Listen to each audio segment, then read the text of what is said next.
Hello everybody and welcome back to the channel. So today we are doing something a little bit different that I've never done before, and that is my top 10 albums that were released in 2022. Now, yes, you have your Wrapped. I have Apple Music, so I do Apple Music Replay and things like that. However, it's going to be a bit different because as someone who uses music on a daily basis, I use it for, anxiety relief and healing. I am a firm believer music is a healer. And I've talked about this a lot, especially with my anxiety and depression. And I am constantly discovering new music. I listened to so many new artists this year. I think the past 2 years I've been really experimental with the types of music that I do listen to. And there's a lot of new artists coming my way. With that being said, I discover albums that were released years ago, and I can't technically put them in the top 10 of this year because they were released I don't know, one of my favorite albums this year was released, I think it was released in 2012. So I was like, okay. So my replay or Wrapped is not completely accurate because my number one song of the year was Troubled Paradise by Slater. And that album came out, I want to say in 2021, possibly 2020. I cannot remember, but yeah. So my number one song of the year it wasn't even released this year. So anyway, I went ahead and I did a lot of work and tried to figure out my 10 most, relevant, influential, played albums of the year. If you know me, you know exactly what number one is, but if you want to see what the other 9 are, feel free to stick around. I'm just going to go ahead and give you each album. I'm not going to play any clips or anything, but I will give you my top 3 songs from said album. This really was difficult for me because I love making lists, but when it comes to music, I'm like, oh my God, it's like when you asked me to rank my dolls. So anyway, there were so many other albums I wanted to put on this list. This was an incredible year for music, especially a lot of artists I listen to, but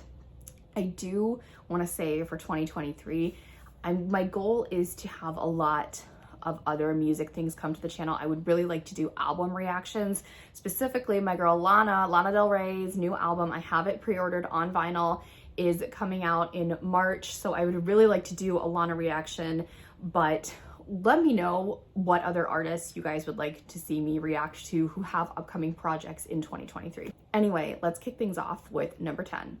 So basically the only criteria for this is the album had to be released in full in 2022. Number 10 is Carly Rae Jepsen's The Loneliest Time. Coincidentally, this dropped October 21st, the same day as Taylor Swift's Midnight. And Carly kind of made a joke about that when I saw it on TikTok. People were asking when's your album? And she's like, it's October 21st, the same day as Taylor Swift. So it's not hard to forget or something like that. So I have been a fan of Carly, obviously, since Call Me Maybe. I think that album in particular is my favorite Carly album. And then I really, really loved Emotion. All the things in between, I absolutely did give a listen, but none of them ever really stuck with me. Boy Problems from Emotion is one of my favorite songs of literal all time. I cannot tell you why. I just think it's fantastic. Sorry, I have hair in my eyes. Anyway, so when this album dropped, it took me a little bit to listen to it because obviously it came out the same day as Taylor.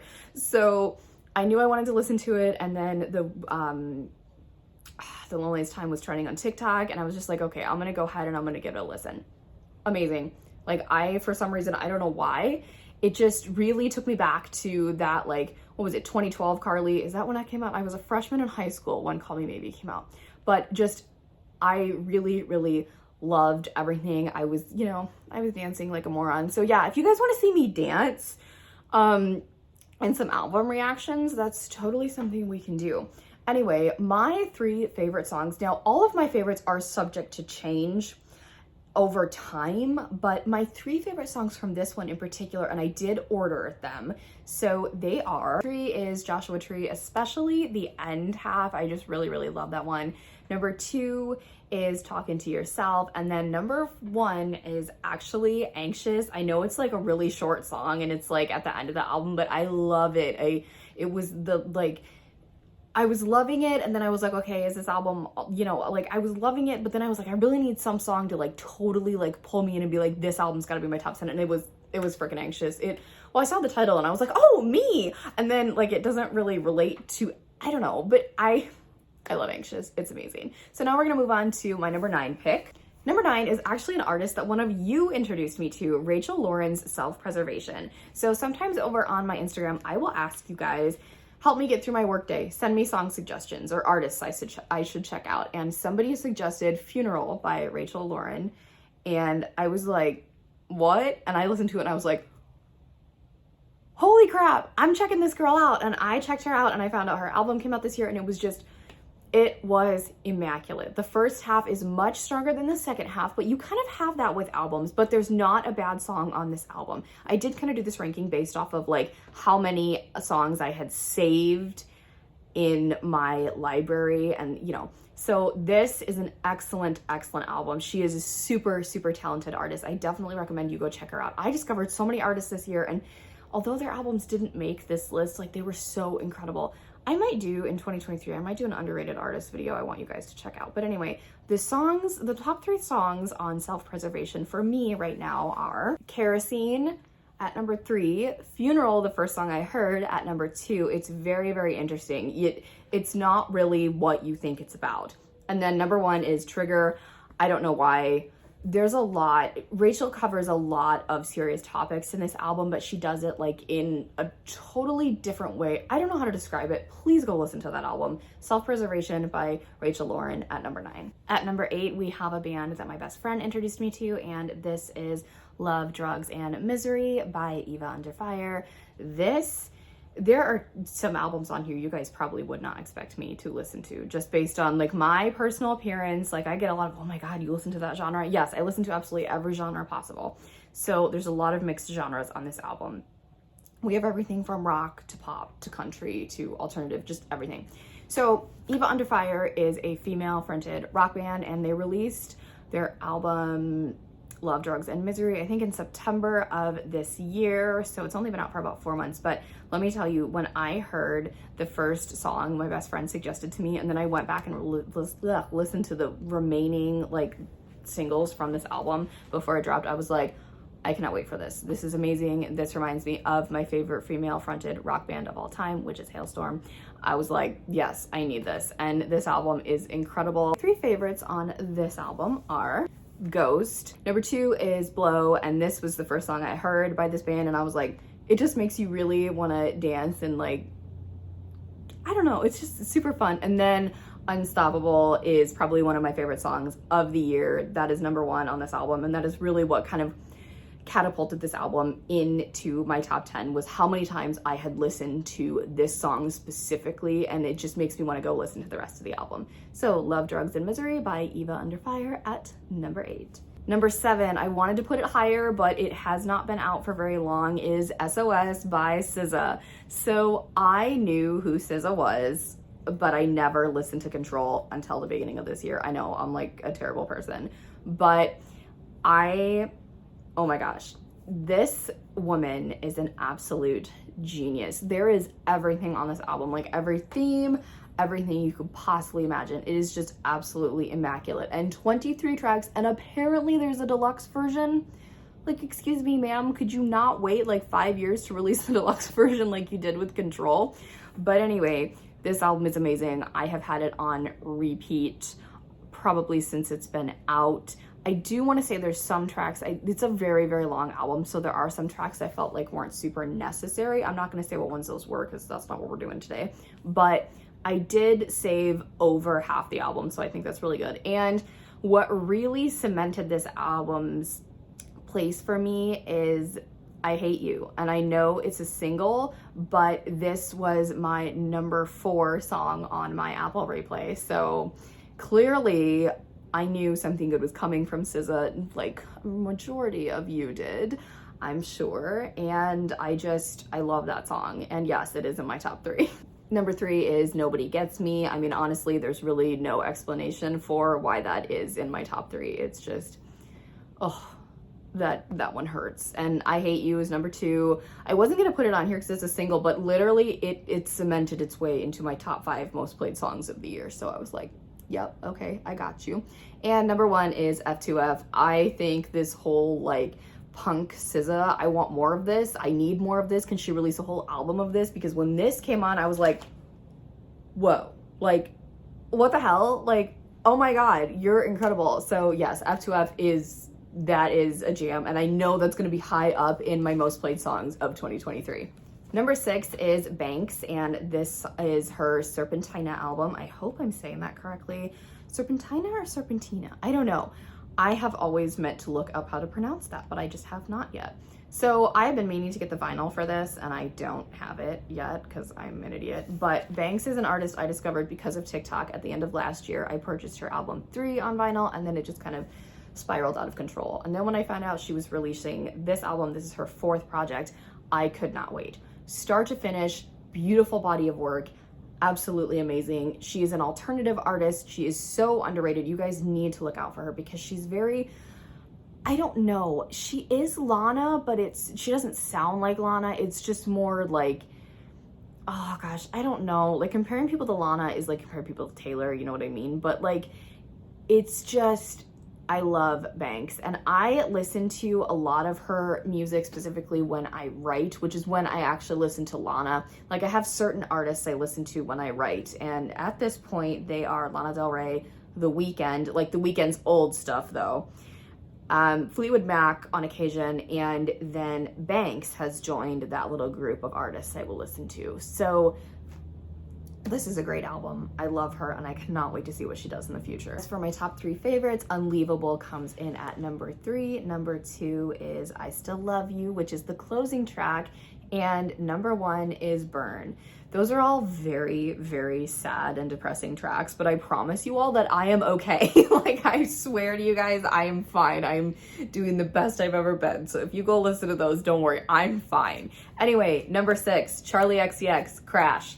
I discovered Charli at the beginning of the year because I wanted to prepare for this album, and I listened to her entire discography, fell in love with it. My favorite Charli XCX song is actually Baby Girl, but this album, start to finish, fantastic. The deluxe, not my favorite, but I just ranked the whole album like as a whole. This project was phenomenal.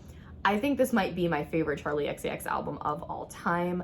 I still have yet to get this one on vinyl. I have had the opportunity like multiple times, and I just don't do it. I don't know why. I think it's like, well, if I buy this vinyl, then I can't get a doll right now. And the dolls are like, you know, they rule my life. So blame them for the reason I don't have half these on vinyl. But I love this album. This album is incredible, fantastic. Just every song really makes you want to dance, except for like, I think there's one slow song. It's actually in my top 3, which is, you know, great, but it's just fantastic, and I cannot, like, just, I'm so glad that I discovered Charli XCX this year. As for my top 3, Beg For You comes in at number 3. Breaking Every Rule is at number 2. That is the slow song I mentioned. I love that song. And number 1 is Yuck. I don't know if that's a popular opinion or not. I feel like it probably isn't, but literally this song is so fun to dance to. I love this song. Number 4 is Carrie Underwood's Denim and Rhinestones. I have been a Carrie fan since she won American Idol. I was so little, and then her Some Hearts CD was actually the very first CD I ever bought. So I own every single Carrie Underwood album, whether it be on CD or vinyl. This one I actually do own on vinyl, but I love Carrie Underwood so much. She has never put out a bad album. I love every single song on here. They're absolutely perfect. I think it's the last 3 albums, Storyteller, Cry Pretty, and Denim and Rhinestones, definitely have been some of her best work.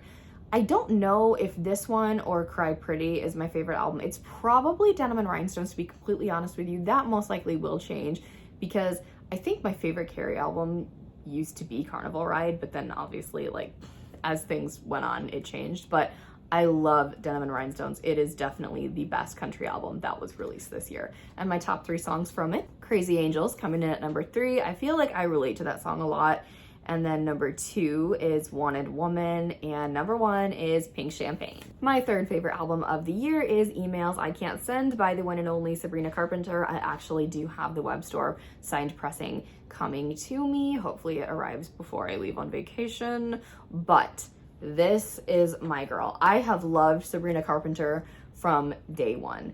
Like, I have been there through like Singular Act 2, like her debut album, everything. I love her so much. You guys don't understand. So when this album dropped, I was like, yes, finally. And this is when she set the record straight. She took, you know, the world by storm and really kind of just let them know who she was and how everything really went down. I'm not going to address any of that, but I am so incredibly proud of her. And if I could go see her in concert, I would, but like nobody I know likes Sabrina Carpenter. So I don't know, but this album, oh my God, front to back, incredible. Like the opening song, I was like, okay. And then you get to like the twist halfway through and I'm like, this is track one. Like what is going on here? But the whole concept of the album is incredible. And it's just, I love her so much. I'm so proud of her. She's so talented, and she definitely had an incredible year. My top 3 favorite songs from Emails I Can't Send are Because I Liked a Boy at number 3. I don't really think I need to explain why that is in my top 3. That's a very powerful song right there. Number 2 is Already Over, and number 1 is Nonsense, and I'm so proud that Nonsense is charting. I'm so happy. I think like it definitely is something new that the album needed, because a lot of it is kind of like sad songs, and Nonsense just, oh my gosh, I love it. It's such a fun, quirky little song, and I love it so much. My second favorite album of the year is Back from the Dead by Halestorm, which I told you guys is my favorite female fronted rock band. I actually went to see them in concert this year with my best friend. It was amazing. Oh my God, this band is so incredible. And this album really got me through the year, and it's just, I have it on vinyl. It is just so powerful and so fun to listen to. And it might not be my favorite Halestorm album. I'm not quite sure. I think Vicious is actually my favorite Halestorm album, but it's still an incredible piece of work, and I'm so proud of the band, and I'm so glad that I was able to see them this year. I really found a lot of new music in this particular genre this year. This band is just phenomenal, and definitely go check out Halestorm. They are immaculate. 3 favorite songs from Back from the Dead are I Come First at number 3, number 2 is Strange Girl, and number 1 is Psycho Crazy. And ladies and gentlemen, my number 1 album of 2022, what could it be, you ask? I wonder. It's Midnights by Taylor Allison Swift. Of course, the 10th studio album, the return of Pop Taylor, the Midnight's Mayhem, like everything about it is just insanity. Like this whole Taylor Swift Midnights thing has just been craziness, and I've loved it from the moment she announced it. So it's no secret that this is my number 1 album. Even like, you know, I had no, like, I can't put anybody above Taylor. Like, it's Taylor. Like, I can't do that, okay? I've been a Swiftie since day one. I was so little. I was like 7 or 8 years old. I was so freaking small. And I love her so much. And I can't believe she released 10 albums, and now I'm gonna go see her in concert, and it's just, oh my God, I'm so proud of her. I'm so happy for her. I literally love her. She is amazing. And this album, there's not a bad song at all. Like, of course, like Taylor never makes bad music, but you know what I mean? Like this one, you can listen start to finish and you're just like, yes, it's like hit after hit after hit. Like it just keeps going, and it's just, oh my God. So my top 3 actually have not changed from my month after Midnight's ranking that I have posted here and on TikTok. Number 3 is Lavender Haze, incredible opener. I love it so much. It's so fun to sing. It's so fun to dance to. It is just amazing. Number 2 is the infamous Would've, Could've, Should've. As a Dear John fan, how can I not have this super high in my ranking? That bridge, my friends. I really hope she performs this in concert so I can scream this with however many Swifties are in my arena. Oh my God, that is gonna be phenomenal. But number 1 is actually a song that made it to my top 5 most played songs of the year. It was at number 5, but it was still there, and it was released in October. So it is Maroon. This is another one I want her to sing on tour. I don't know if she will, but can you imagine like all of us singing that chorus like super fast together, and then that bridge? I'm not gonna sing it on here because that's a word I just don't use on the channel. On the channel is the key there. But oh my God, this might be in my top 5 favorite Taylor Swift's songs of all time. Maroon is pure freaking genius. Okay, so Maroon. I don't want to say it's my number 1 song of the year because I kind of think that should be my most played song, which was again Troubled Paradise by Slater, but that wasn't released this year, so I don't know. Songs that were released this year, out of my top 5 most played ones, if you were looking at number 1 that way, it would be I Hate You by SZA. But anyway, with all of that being said, those are my top 10 albums of 2022. It was a great year for music. A lot of albums that I would really have liked to put on here, but you know, there can only be 10 of them. So let me know down below what your favorite album of 2022 is. If it's something I haven't heard of, maybe I will go check it out. And also let me know what you're the most excited for in music for the upcoming year. If you have not already, give this video a big thumbs up, hit that subscribe button to join the fam, and tap that really cool notification bell so you know the exact moment I post a new video. Have a blessed day, and I'll speak to you all soon. Bye, everybody.